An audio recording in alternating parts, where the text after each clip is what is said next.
Переговоры в Абу-Даби продолжатся. Говорили о возможных сценариях, но подробности держат в секрете. Соединенные Штаты ввели новые санкции против Ирана. В Совете ООН по правам человека призывают прекратить насилие. Дональду Трампу напомнили все. Союзники по НАТО отреагировали на резкие слова об Афганистане. В Риме простились с легендой моды Валентино Гаравани. Он одевал тысячи знаменитостей, от Джаклин Кеннеди до Элизабет Тейлор. Мэр Нью-Йорка Захран Мамдани уверяет, город готов пережить мощный зимний шторм уже этими выходными. Дональд Трамп требует объяснений, где же глобальное потепление. А теперь об этом подробно и по делу. Это один день. Не забудьте подписаться и поставить лайк этому видео.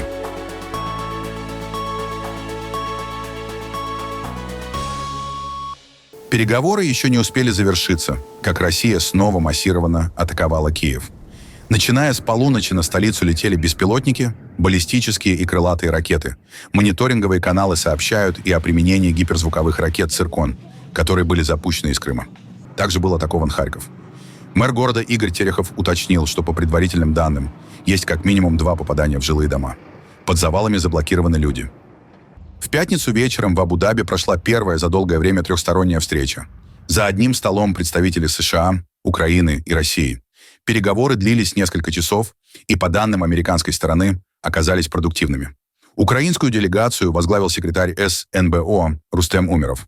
Он сообщил, разговор касался возможных параметров завершения войны и того, каким может быть дальнейший переговорный процесс. Со стороны США в консультациях участвовали спецпосланник Стив Уитков, представители администрации и высокопоставленные военные. Россию представляли чиновники военной разведки и армии. По информации украинской стороны, переговоры не были формальными. Обсуждали конкретные сценарии. Что может стать первым шагом к прекращению огня и при каких условиях возможен устойчивый мир. Уже сегодня встреча продолжится. К украинской делегации присоединятся начальник генерального штаба Андрей Гнатов и заместитель руководителя ГУР Вадим Скибицкий.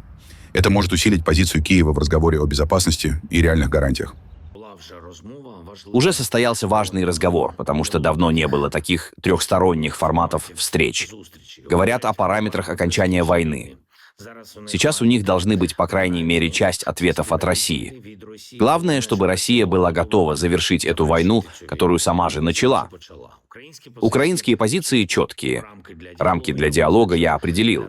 Наша постоянная делегация на связи. По содержанию переговоров пока рано делать выводы. Мы посмотрим, как разговор пойдет завтра и какие будут результаты. Нужно, чтобы не только украинское желание было закончить эту войну, достичь полной безопасности, но чтобы и у России, похоже, это желание все же как-то родилось. Также Владимир Зеленский отметил, что во время встречи с Дональдом Трампом в Давосе договорился о поставках ракет для систем противовоздушной обороны «Патриот». Тем временем война продолжается. Энергетическая ситуация в Украине остается критической. Об этом заявили и представители энергетической отрасли.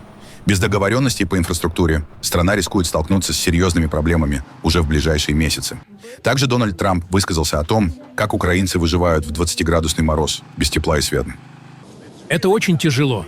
Очень тяжело, когда народ Украины знает, как они живут без отопления, когда температура опускается до минус 20 градусов. Знаете, там очень холодно. В целом климат там холоднее, чем в Канаде, и они живут без тепла. Я спросил его, как они вообще так живут, и он дал мне ответ. Это поразительно. То, как они умудряются выживать. Так жить невозможно. Министерство финансов США объявило о введении новых санкций против Ирана. В санкционный список Управления по контролю над иностранными активами попали 9 судов так называемого «теневого флота», а также компании и лица, связанные с их владением.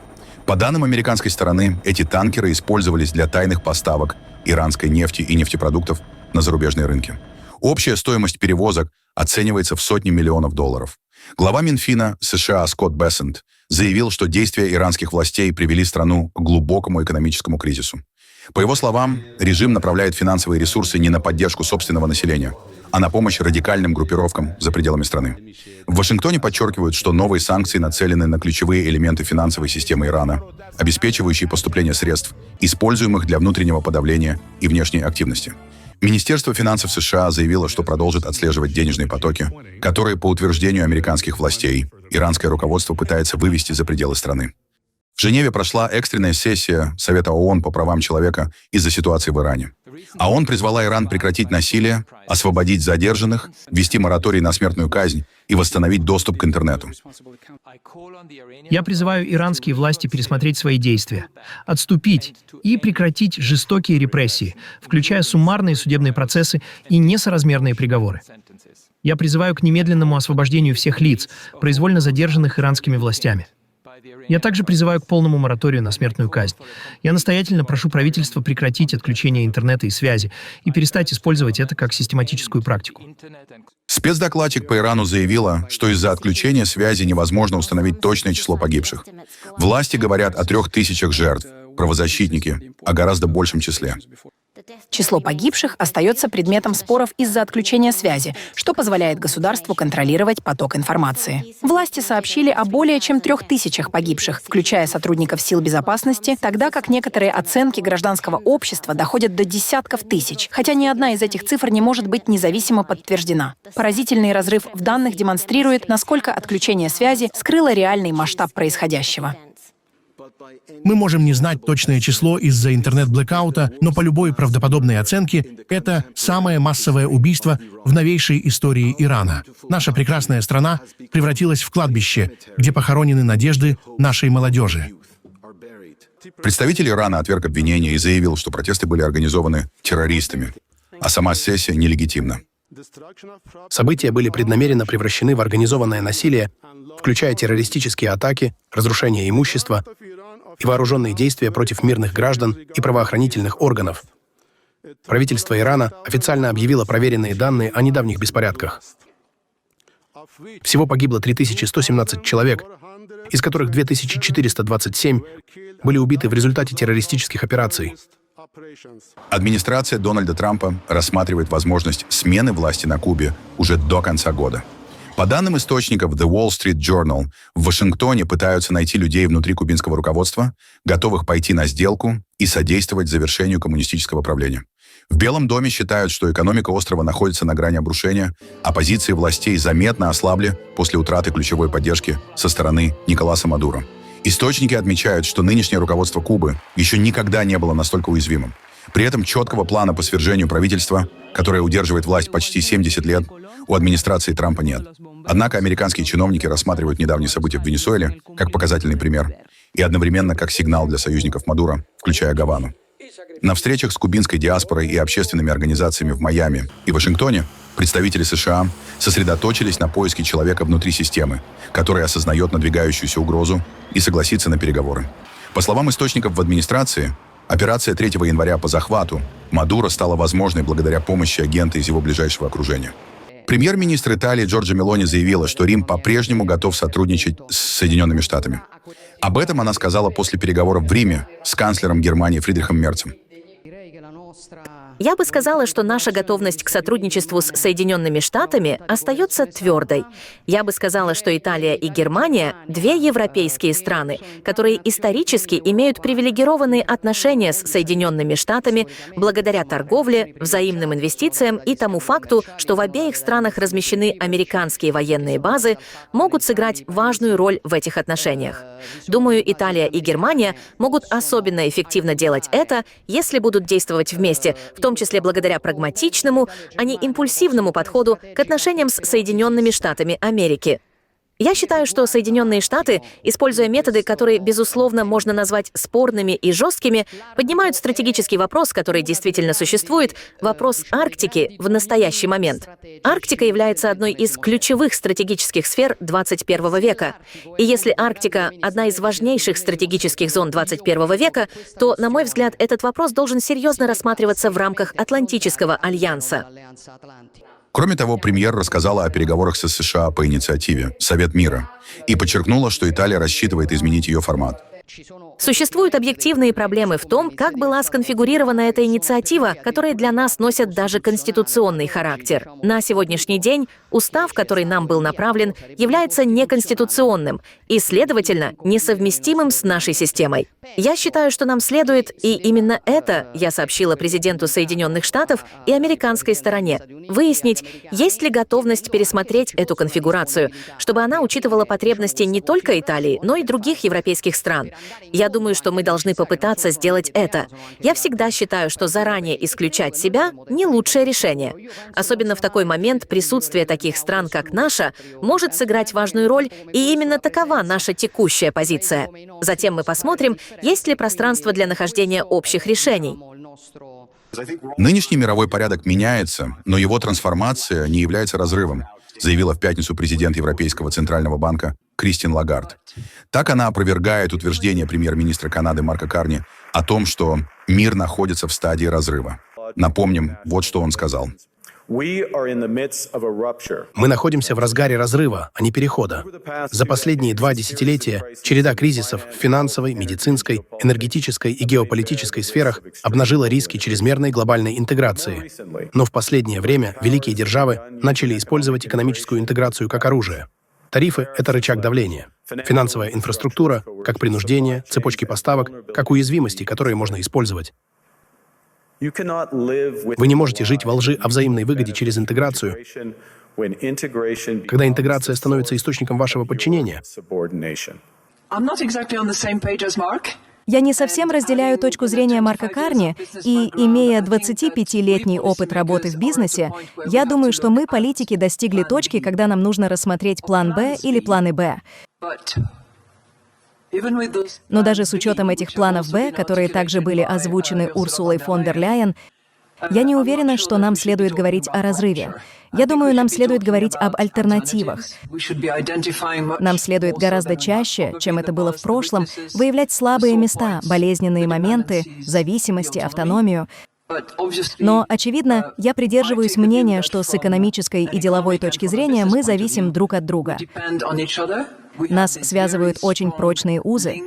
Новый номер немецкого Der Spiegel вышел с провокационной обложкой и статьей «Как Европе побороть трамповский империализм». По мнению авторов, Европа вступает в собственную «игру престолов», где бывшие союзники превращаются в соперников, а правила меняются на ходу. Spiegel пишет: «Соединенные Штаты при Дональде Трампе все чаще действуют не как партнер, а как сила давления, используя экономические рычаги, ультиматумы и политический шантаж». Издание предупреждает: если Европа не изменит курс, она рискует утратить суверенитет и оказаться в роли зависимого игрока в большой геополитической партии. Журнал рисует тревожный сценарий: ослабленный Евросоюз, отсутствие поддержки США и рост внешних угроз на фоне войны в Украине. В ответ Der Spiegel призывает к жесткому развороту, усилению общеевропейской власти, созданию собственной системы безопасности и отказу от полной зависимости от Вашингтона, вплоть до формирования европейского оборонного щита. Особое место в будущей архитектуре безопасности издание отводит Украине, подчеркивая, что именно Европе, а не США, может вскоре прийтись решать ее дальнейшую судьбу. В Великобритании резко отреагировали на очередной выпад Дональда Трампа в адрес НАТО. Возмутили вот эти слова. Мы, я думаю, очень хорошо ладим с НАТО. Но я всегда говорил, будут ли они рядом, если мы когда-нибудь в них действительно будем нуждаться. И это, по сути, главный тест. И я не уверен в этом. Я знаю, что мы были бы рядом. Или будем рядом. Но будут ли они? Будем надеяться, что этого никогда не случится. Нам никогда не приходилось в них нуждаться. Мы на самом деле никогда ничего у них не просили. Они скажут, что отправляли какие-то войска в Афганистан и все такое. И да, отправляли. Но они держались немного в стороне, немного вне линии фронта. Министр по делам вооруженных сил Эл Карнс назвал подобные заявления совершенно нелепыми. Я отслеживаю некоторые комментарии о том, что войска НАТО якобы держались немного в стороне от линии фронта в Афганистане, и что США якобы никогда по-настоящему не нуждались в нас. Очень жаль слышать такое. Единственный раз, когда НАТО задействовало статью 5, был после террористических атак 11 сентября на Соединенные Штаты. И тогда весь мир встал на поддержку США. Наши ведомства, наши вооруженные силы, наши политики, мы все стояли вместе, плечом к плечу, и отвечали на угрозу. С резкой критикой выступил и премьер-министр Великобритании Кир Стармер. Он назвал слова Дональда Трампа оскорбительными и возмутительными и подчеркнул, что они причинили глубокую боль семьям погибших и раненых военнослужащих. Позвольте мне начать с того, чтобы отдать дань памяти 457 военнослужащим наших вооруженных сил, которые погибли в Афганистане. Я никогда не забуду их мужество, их храбрость и ту жертву, которую они принесли ради своей страны. Многие также были ранены, некоторые с травмами, изменившими всю жизнь. Поэтому я считаю высказывания президента Трампа оскорбительными и, откровенно говоря, возмутительными. И меня не удивляет, что они причинили такую боль близким тех, кто был убит или ранен, и, по сути, всей стране. Отставной британский полковник Стюарт Тутл заявил, что президент Соединенных Штатов Дональд Трамп абсолютно неправ и потребовал забрать слова назад. И мое послание Дональду Трампу таково. Ему следует повернуться и сказать, это были неудачные слова. Я не хотел принижать вклад, который, безусловно, внесло Соединенное Королевство в боевые операции США в таких местах, как Ирак, Афганистан и другие театры военных действий. Возможно, ему также стоило бы оценить этот вклад. Речь идет о бригаде, которая непрерывно находилась в Афганистане более 10 лет, о дивизии в Ираке. Именно такого вклада нам нужно добиваться и в будущем, и использовать это как признание прежней приверженности, храбрости и мужества, которые проявили британские войска и другие страны НАТО, сражаясь бок о бок с американцами. Именно так мы должны действовать и дальше. На заявление о союзниках по НАТО отреагировали и в Дании. Датский ветеран войны в Афганистане Нильс Есперсен заявил, что его страна сражалась и проливала кровь плечом к плечу с американскими военными. И такие слова он считает несправедливыми и болезненными. Причина, по которой Дания отправилась в Афганистан, заключалась в том, что США подверглись атаке 11 сентября и задействовали статью 5 Соглашения НАТО. Как хорошие союзники, мы сочли своим долгом прийти им на помощь, в том числе потому, что надеялись, если однажды помощь понадобится нам, другие тоже придут к нам на выручку. Комментарии, пренебрежительные высказывания о Дании и о нашей способности защищать Гренландию, которые звучат от Трампа и его окружения, конечно, огорчают меня. Но если кто-то и знает, что значит держаться подальше от линии фронта, так это Трамп. В этом смысле он говорит с определенной экспертизой. Но в целом мне просто грустно. Я знаю, что он не представляет всех американцев. И я также знаю, что некоторые из моих бывших сослуживцев голосовали за Трампа. Вероятно, не для того, чтобы он унижал союзников. Но, тем не менее, мы оказались там, где оказались. В Гренландии проходят учения датских военных «Арктическая выносливость». Солдаты тренируются на стрельбище в районе Нуука и прибывают на остров с техникой и снаряжением. Учения проходят на фоне резко возросшего внимания к Арктике. После заявлений президента США Дональда Трампа о постоянном американском доступе к Гренландии, тема безопасности региона снова оказалась в центре мировой политики. На этом фоне британская газета The Times публикует материал, который ставит под сомнение реальную готовность НАТО к арктическим условиям. По данным издания, во время недавних учений «Совместный викинг» на севере Норвегии американские военные столкнулись с серьезными трудностями в условиях холода и сложного рельефа. Источники The Times утверждают, что финские резервисты, игравшие роль противника, настолько превосходили подразделения США, что организаторы попросили их поддаваться. По словам собеседника газеты, происходящее выглядело унизительно и отрицательно влияло на боевой дух американских солдат. Издание отмечает, страны Скандинавии и Великобритания сегодня лучше других подготовлены к действиям в Арктике, тогда как США заметно отстают, несмотря на статус главной военной силы Альянса. Немецкий оборонный гигант Rheinmetall наращивает производство. Генеральный директор Армин Паппергер заявил, что немецкий флот и флот стран НАТО будут нуждаться в вооружениях в ближайшие от 15 до 20 лет, а компания хочет расти, в том числе через слияние и поглощение. На вопрос о покупке производителя подводных лодок и фрегатов ТКМС Паппергер отметил, что переговоров пока нет, но возможность изучается. Что касается Украины, у Rheinmetall уже есть боеприпасы на складе, готовые к поставке. Однако из-за политической и финансовой ситуации контракты пока не подписываются. Компания имеет резерв мощности на 2026 и 2027 годы. Помимо этого, Rheinmetall изучает сотрудничество с множеством компаний, включая украинские стартапы, но не готова платить за завышенные фиктивные оценки. Мы ищем или рассматриваем большое количество компаний, в том числе в Украине, в том числе стартапы. Но в большинстве случаев ожидания этих стартапов очень высоки. Стартапы обычно сами определяют свою стоимость, без оборота и без прибыли. И мы не готовы платить вымышленные суммы. И даже про экстремальные условия у компании есть ответ.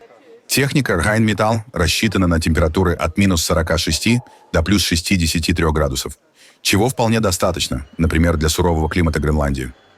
Акции чешской Чехословак Групп взлетели на 32% после их размещения на Амстердамской бирже в пятницу. Компанию оценили в 25 миллиардов евро. В рамках IPOCSG продала 30 миллионов новых акций и до 122 миллионов существующих по цене 25 евро за штуку. Таким образом, привлекли около 3 миллиардов 800 миллионов евро. Это абсолютный рекорд для оборонной компании. Владелец компании, 33-летний Майкл Стернан, получит почти 3 миллиарда евро, включая опционы, а оставшиеся средства пойдут на развитие компании. CSG, один из самых быстро растущих игроков мирового оборонного рынка, работает с ключевыми клиентами, включая Украину. Листинг компании совпал с ростом интереса инвесторов к оборонному сектору и планами европейских стран увеличить военные бюджеты после вторжения России в Украину. На фоне этих событий европейские оборонные акции преодолевают исторические максимумы, а недавние угрозы США по Гренландии только подогрели рынок. В Риме простились с легендарным итальянским модельером Валентино Гаравани. Церемония прошла в базилике Санта-Мария Деи Анджели и Мартири. Попрощаться с дизайнером пришли знаменитости мира моды, включая Анну Вентур и Донателло Версаче, а также представители киноиндустрии и простые римляне. Валентино, который скончался 19 января в возрасте 93 лет, стал одним из столпов высокой моды и создателем собственного модного дома, ставшего символом итальянской роскоши. За свою карьеру Валентино одевал тысячи знаменитостей. От Жаклин Кеннеди до Элизабет Тейлор, а также создавал платья для церемоний «Оскар» для Джулии Робертс, Кейт Бланшетт и Гвинет Пэлтроу. Его стиль отличался грацией, женственностью и вниманием к деталям, сочетая кружево, оборки и сложные текстуры. После более чем 45 лет в моде Валентино ушел из дел в 2008 году, оставив руководство брендом своим последователям. Я хочу поблагодарить Валентино за то, что он научил меня тому, о чем мы так много говорили сегодня на мессе — красоте. Через него я понял, что это значит. Это была красота, которая сопровождала нас всю жизнь. Мы встретились с детьми, мечтали об одном и том же, смогли реализовать некоторые из мечт. Я бы даже сказал, многие из них. И наше путешествие будет продолжаться вечно, Валентино. Валентино, ты был человеком, с которым я говорил, а не о котором я говорил. Ты был рядом, когда слова не были нужны. Жизнь не всегда была идеальной, но она была настоящей. День за днем, более 40 лет, все они вместе стали необыкновенными, потому что мы проживали их вместе. Скажем так, он был отцом-основателем вместе с Джорджо Армани и Версаче, итальянской моды. Очень вежливый, воспитанный, добрый человек. Великий художник 20 века. Я очень хотела быть здесь, потому что обожаю Валентино и считаю, что он действительно последний император моды и креативности в Италии, известный во всем мире. Нью-Йорк готовится к мощному зимнему шторму. Мэр города Захран Мамдани предупредил жителей о сильном холоде, ветре и возможном одном из крупнейших снегопадов за последние годы. По его словам, городские службы полностью мобилизованы. Более 2000 работников санитарных служб выйдут на 12-часовые смены, а на улице направят свыше 2000 снегоуборочных машин. Власти также ввели режим Code Blue для помощи людям без жилья. Социальные службы круглосуточно работают во всех 5 районах города. Жители просят заранее сделать необходимые покупки и по возможности оставаться дома в воскресенье и понедельник. По данным синоптиков, шторм может затронуть до 150 миллионов человек по всей территории США. Эти выходные будут холодными, будут сильные ветры, но самое главное, в эти выходные ваш город готов. Прогнозы не всегда бывают точными, но то, что сейчас ожидается, фут снега или даже немного больше, может стать одним из самых сильных снегопадов, которые наш город видел за последние годы. Завтра, по мере приближения шторма, тысячи мусоровозов Департамента санитарии Нью-Йорка и техники других городских ведомств будут задействованы в крупнейшей в стране операции по борьбе со снегом. Я полностью доверяю этой команде. Именно она обеспечит тот уровень реагирования, который необходим городу в эти выходные. На прогнозы синоптиков отреагировал и Дональд Трамп. Он заявил, что при глобальном потеплении должно быть жарко, и усомнился в самом существовании климатических изменений. Рекордная волна холода, которая, как ожидается, накроет 40 штатов. Такого раньше почти не видели. Не могли бы экологические активисты объяснить, что там с глобальным потеплением? Этой зимой в киевском зоопарке за тепло борются вручную. Из-за российских ударов по энергосистеме вольеры остаются без света и отопления. Чтобы животные не замерзли, сотрудники топят обычные дровяные печи. Даже ночью, каждые несколько часов. 51-летний горилла Тони ходит по вольеру рядом с печкой. Так здесь стараются сохранить привычное тепло. В темноте остаются террариумы со змеями и хамелеонами. Без электричества, но под постоянным присмотром людей. Особый уход нужен и слону. Он выпивает до 150 литров воды в день, поэтому работники делают запасы, чтобы зоопарк мог продержаться автономно. Даже во время воздушных тревог сотрудники продолжают кормить и согревать животных. Знаменитое слово русского языка с забора перекочевало на сцену Большого театра. Внепланово, но метко. Там как раз давали щелкунчика эксклюзивно для участников так называемой СВО. Артисты балета чистую эмоцию, выведенную на искусственном снегу, позади кардебалета не заметили. Однако обученные в ходе боевых действий зрители сразу увидели понятное. Поверили, что даже Большой театр близок к народу, и выложили видео в интернет. Появление 3 букв, которые не складывались в приличную аббревиатуру, обсудили на специальном совещании у директора Большого театра Валерия Гергиева. Виновных не нашли, но обещают. Впрочем, некоторые предполагают, что труппа просто процитировала своего легендарного начальника на репетициях,